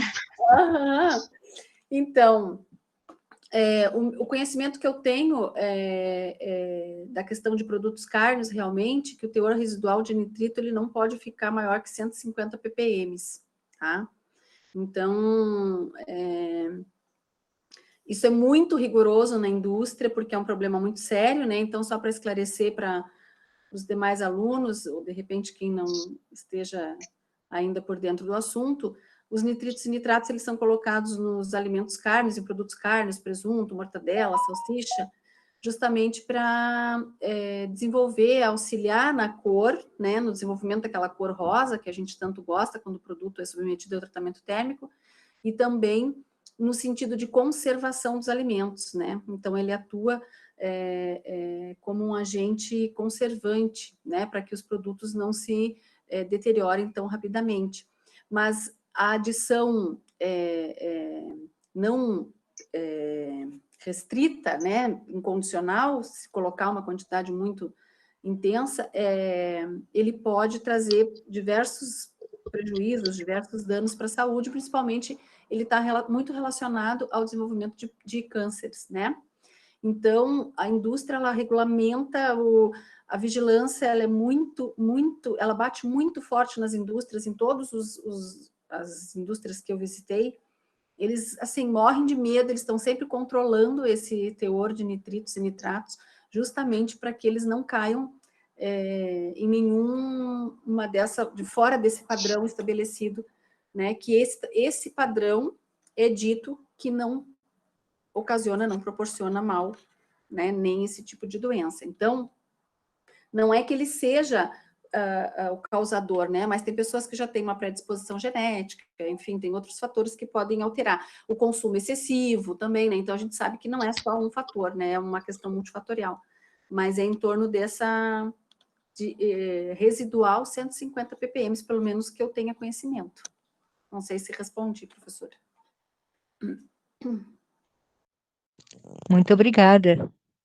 Eu fico contente por saber que isso já está sendo mais rigoroso, né? Uma legislação mais criteriosa, importante para todos nós. Com certeza, com certeza. Inclusive, tem muitos estudos em função de substitutos de nitritos, né? Para justamente utilizar menos esse agente e utilizar produtos alternativos. Então, já tem bastante estudo nessa área, assim, bem legal. Eu vou seguir nessa linha aí, sabe? Isso muito me interessa também, que acaba batendo na questão ambiental sempre, né? E a gente está num movimento muito forte, né? Em todo mundo, e o Brasil está chegando novas regulamentações, a questão de alimentos, né? Os selos dos alimentos, comida que não é comida. Não vou detalhar assim, mas o contexto do que eu quero perguntar e colocar aqui para conversar e pedir também a opinião de vocês e também como que está isso, principalmente, né, no curso de vocês, que é um curso bem direcionado de formação para se trabalhar nessa grande área relacionada a alimentos e tem essa expertise, né? Que a gente está, então, acontecendo uma transformação muito grande, né? A gente está vendo aí que a questão dos produtos virem, né, com as suas com os parâmetros muito bem definidos, os riscos que uma pessoa ao ingerir, né, isso vinha no movimento muito forte da Europa, agora o Brasil também está estabelecendo suas normas, e a gente sabe que isso é importante, porque até colocando como conservantes, a gente vai muito por um caminho que é muito de baixar o pH, né, e usar aditivos que podem causar esses problemas, como relação aos nitritos e nitratos. Como é que está isso dentro do curso? Isso está no curso de vocês, de alimentos, e essa formação, vamos dizer, desses novos profissionais entrando no mercado, como é que tudo isso está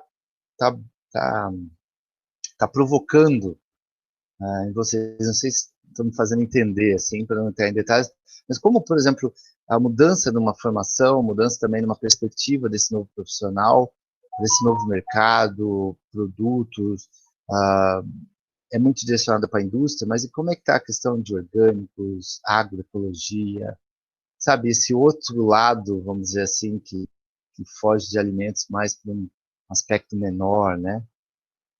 Um panorama, assim, uma ideia, mas não sei se eu entendo. Não, entendi sim, Sandra. Assim, o que eu posso te falar? Dentro do organograma do curso, tá? A gente tem ainda disciplinas bem pontuais, né, de tecnologias e tal. Porém, os professores do nosso departamento, eles têm um campo de ação, graças a Deus, muito amplo, porque a gente não... Tem professores que são estritamente pesquisadores, que trabalham na pós, no doutorado, no mestrado, né? E que promovem a iniciação científica, então isso gera um monte de conhecimento, mas nós temos muitos professores extensionistas que trabalham muito nessa parte de... a professora Neuci mesmo trabalha com palmito, com variedade jussara, presta apoio técnico a pequenos produtores, né? Tem a questão dos orgânicos. Então, a gente tem, assim, se eu fosse te falar, se a gente olhasse o organograma do curso, isso não aparece muito, apesar da gente ter disciplinas de diversificação, isso ainda não aparece muito com nomes específicos, mas eu posso te garantir que dentro do curso os professores trabalham esses temas com toda certeza. Já há bastante tempo já. Oi, Pracha. Tem DNP, né? DNP trabalha bastante com isso, né? É uma disciplina chamada Desenvolvimento de Novos Produtos, onde os alunos, é uma disciplina semestral, os alunos desenvolvem um produto e aí eles defendem, né? E já saíram produtos, olha, de verdade, excelentes, excepcionais, bebidas, diversos produtos. Então, tem essa liberdade, vamos dizer assim, de trabalhar pensando em sustentabilidade, pensando na questão de resíduos industriais, né? Então, tem essa vertente, sim, né? E isso eu posso te garantir. Talvez não em nomes específicos de disciplinas, mas tem sim. A gente está bem preocupado com toda essa questão, né? É lógico que a gente vai pensar que uma boa porcentagem da população não tem nem comida no prato, né? Então, preocupar-se com alimento orgânico não é a prioridade para pessoas que não têm nem alimento. Mas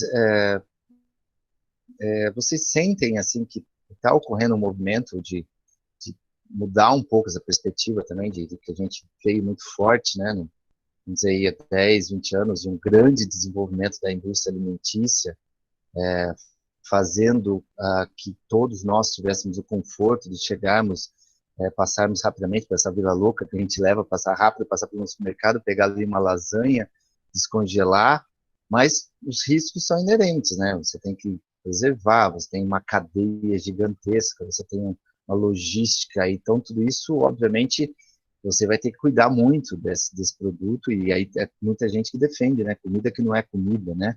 Alimento que não é alimento, por tanta transformação que passou, por tantos... E hoje a gente, assim, está tentando voltar um pouco.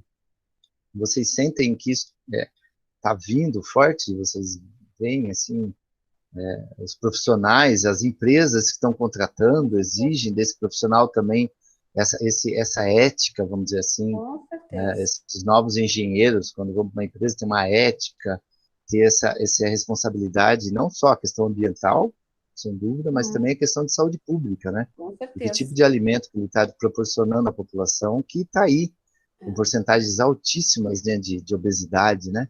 Você vê, eu fico alarmado, que às vezes eu estou assistindo um noticiário aí, vê lá crianças passando por cirurgia bariátrica com 12, 13 anos, né? É verdade. E no mundo todo, então, vocês estão ali na linha de frente para... É que a disposição de alimentos, né, se a gente for ver, há alguns anos atrás, a gente não tinha essa disponibilidade que nós temos hoje de alimentos, né? Então, isso também, culturalmente, também gerou uma certa obesidade, a facilidade. A indústria teve uma época que, eu confesso, assim, que ela pensou muito na produtividade, no menor custo, né? Então, aí, claro, carboidrato simples, produtos que, com certeza, iriam te deixar...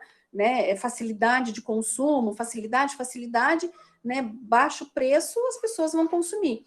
Então, essa falta de cultura, essa questão cultural também de não saber o que significa um rótulo, o que está nesse rótulo, o que isso significa, a frequência de consumo, isso tudo levou a essas questões também de obesidade. Mas, com certeza, as indústrias mesmo, se você observar, várias grandes empresas já estão fazendo produtos com reduzido teor de sal, reduzido teor de gordura, né? A gente produtos que são veganos, vegetarianos, mas com um sabor de carne, né? E claro, ainda a um custo muito elevado, mas eu acho que com certeza essa tendência, a preocupação das indústrias no sentido de atender a demanda do consumidor, mesmo que ainda com aqueles consumidores que ainda podem pagar ainda mais caro, né? Claro, depois isso vai se popularizar de uma forma melhor, mas ainda é bastante incipiente, assim, essa quantidade de público que poderia consumir, né? Mas com toda certeza, Sandro, tanto que uma vez eu fui numa feira da FIEP e tudo, e as empresas estão querendo também trabalhar em parcerias com universidades, com pesquisadores que queiram estar nessa linha. Então, hoje a gente vê já reduzir o sal, a tendência de açúcar em refrigerantes, tudo. Então, eles trabalham fortemente nessa linha. O difícil é ainda encontrar alternativas também para que tem um custo mais baixo, né? Mas com certeza a ciência, né? Toda a pesquisa aí por trás disso vai conseguir atender essa demanda, com toda certeza, porque uma coisa que eu queria comentar só para completar, assim, da defesa da profissão do engenheiro de alimentos, porque o que acontece? Os alimentos aí muitas vezes, industrializado é veneno, é puro câncer, tem até um termo aí que as meninas usam bastante, me esqueci agora, né? Só não vai falar que esse é sem química, pelo amor de Deus, aí já vai para o nosso lado, né? Esse alimento é natural, é sem química, daí pega nós daí, né? Já entramos no embalo também, né? Aí, então, a gente é muito, de certa forma, muito bombardeado, mas as pessoas também têm que entenderem que se não fosse engenheiro de alimentos, a gente não poderia ter um leite no saquinho, na caixinha, um pão, né? Quando teve a greve dos caminhoneiros, ninguém ia conseguir consumir nenhum produto. Então, assim, existe uma importância muito grande da profissão do engenheiro para desenvolver esses produtos. O que tem que ter uma consciência e um subsídio, alguma maneira aí, de isso chegar à população, a toda a população, né? E não simplesmente uma pequena parcela. Uma coisa que eu queria, né, falar também com relação a isso, apesar de não ser engenheiro de alimentos, ser engenheiro químico, mas defendendo o curso que é meu ganha-pão aí também, né? Na verdade, o mundo não, a gente não poderia ter essa população que a gente tem agora se não tivesse alimento industrializado. E existe uma preocupação muito grande de ética, de dos produtos serem saudáveis, tem muitas normas, muitas coisas que têm que ser seguidas. Você pega uma coisa industrializada, ela faz mal se você comer um monte, é claro, como qualquer coisa, mas ela é muito segura. Tem um problema de obesidade também, sabe? Um problema cultural. Porque criança de 12 anos, quando eu tinha 12 anos, criança de 12 anos tinha o joelho ralado, ficava o dia inteiro brincando fora de casa, agora fica o dia inteiro no celular, também passa por isso, é uma coisa mais complexa, né? Sim. E assim, tem questão de ansiedade, muita gente come por ansiedade, então é claro que tem a qualidade do alimento interfere, mas não é só isso, não dá para jogar só em cima disso, né? E assim, existe uma preocupação muito grande em entregar coisas com qualidade. E os rótulos dizem o quanto você pode consumir por dia, e ninguém lê, né?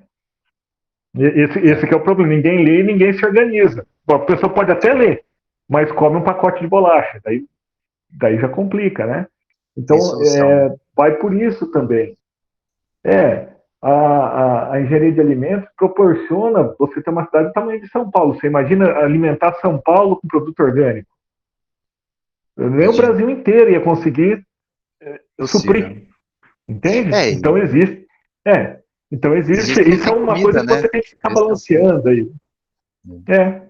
Tem comida na mesa, então a primeira prioridade não é nem ver o tipo, é ter alimento, né? Mínimo de calorias para se manter em pé, né? Mas sobreviver. Agora, uma curiosidade final minha agora, até porque isso também, porque você vê engenharia de alimentos, engenharia de materiais, né? Quando que ele surge, o curso? Porque assim, eu sou, né, não sou tão velho assim, mas eu sou do começo da engenharia de materiais, e eu agora também veio na minha cabeça, falei, poxa, mas porque assim, não eram cursos tradicionais, né? Foram cursos que foram sendo criados a partir de demandas que não fazem muito tempo.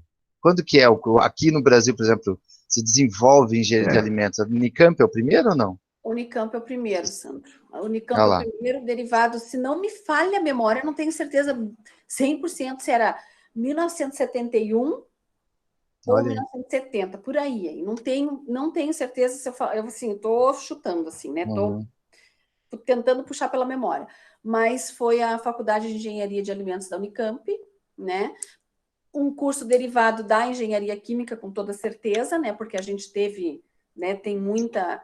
E justamente por toda essa demanda de produção de alimentos, de exportação, porque daí a gente tinha que exportar café, tinha que exportar um monte de coisa e tinha que avaliar essa qualidade e certificar essa qualidade, né? Então, aí é que gerou o curso, né? Basicamente. Mas foi na Unicamp. O primeiro curso de engenharia de alimentos é o da Unicamp. Vou procurar a data bem certinho depois para passar, porque agora até eu porque... pensando. Agora é assim, né? A Ana falou que é isso mesmo. Ah, é? Ah, então tá. Então tá bom. Tá ótimo. Então tá ótimo. Bom, acho que a gente agora também, o pessoal da licenciatura, deve estar saindo muita gente aqui, sabe? Desde o grupo, tem aula, né? Tem aula agora, né? É a Ana aqui colocou, né? Isso mesmo. Então, o que eu posso agradecer aí, né, a professora Deise, a professora Mercedes, né? E estendendo o agradecimento aqui a todo o curso de engenharia de alimentos, as meninas e a todos, né, que participaram, que contribuem, porque às vezes aparecem aqueles que estão aqui, né, que colocam a cara aqui para apresentar, né? Mas todos os outros ajudaram, opinaram, né? A gente sabe que o PET é um trabalho em grupo, então eu sei muito bem que mesmo aqueles que não apareceram a carinha aqui, eles também contribuíram efetivamente. Então, muito obrigado, foi ótimo, então, vamos continuar fazendo mais desses, né? Vamos tentar articular assuntos bem interessantes para que todos os grupos PET, que a gente consiga agregar um maior número de pessoas, porque é isso que a gente busca, né? Como petianos, estarmos todos juntos e agregarmos mais para virem junto nessa filosofia do PET, né? com esse programa. Obrigado mesmo. Com certeza, Sandro. Com certeza. Eu acho que essas Bom, parcerias valeu. só ajudam, né, ambos cursos, né, e demais pessoas simpatizantes que queiram entender um pouco sobre o tema. A gente também quer parabenizar as nossas petianas aí, todo o grupo. Foi muito boa a apresentação de vocês, né? Eu acho que a gente procurou explicar um pouco da tecnologia junto com essa questão da conservação e espero poder ter atendido a demanda de vocês. Eu não sei se era isso que vocês estavam imaginando, né, Sandro? Com certeza, com O certeza. tema conservação de alimentos é muito amplo, né? Envolve, né, toda Sim. uma questão aí, e com toda Foi certeza muito assim, prático, né? a gente fica muito feliz aí de poder estar fazendo essas parcerias, e eu acho que todos ganhamos com toda essa questão. Os alunos, nós que estamos aqui debatendo, discutindo coisas interessantes, inclusive futuros trabalhos aí também, né? Então, só tenho a agradecer Sim. e agradecer a presença de todos e a paciência de todos. Obrigada, viu, Sandro? Nós que agradecemos. Como eu disse, foi muito prático, né? Então, isso foi muito legal, por isso que chamou muita curiosidade. Então, parabéns mesmo, foi ótimo. E eu só a divulgar, então, né, aquele nosso próximo evento da mulher, a importância da mulher na ciência, né? Isso a gente quer ter todas as meninas aqui, principalmente, e os meninos também, né? Para a gente conversar Claro. e valorizar, né? O importante papel da mulher. Acho que isso também é um assunto muito, quem sabe, numa sequência a gente fazer aumentar. E o legal, né, Daisy, projetos todos aqui, a gente consegue hoje fazer com tantos, se a gente fosse fazer um curso físico, ia ter 15, 20, olha lá, a gente consegue colocar 50, 100 pessoas aqui ouvindo e batendo papo. Então, acho que a gente vai se manter.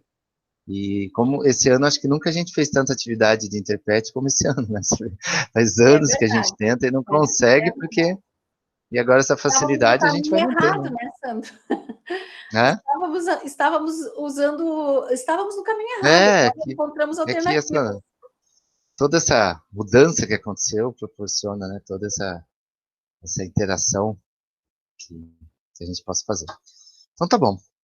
Um abração para vocês. Obrigado, nos vemos. Estamos sempre à disposição, né, para trocar aí novas experiências.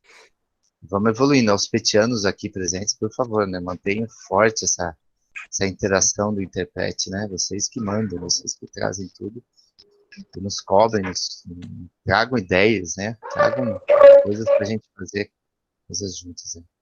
Tá chegando o Natal já. Às vezes até uma roda de conversa, um tema interessante, alguma coisa assim, né? Exatamente. Acho que tudo é válido. Um bate-papo. Mas valeu, Sandro. Um abração. Tudo de bom para vocês, um abraço. Tá? Valeu mesmo. Obrigada. Tchau, tchau.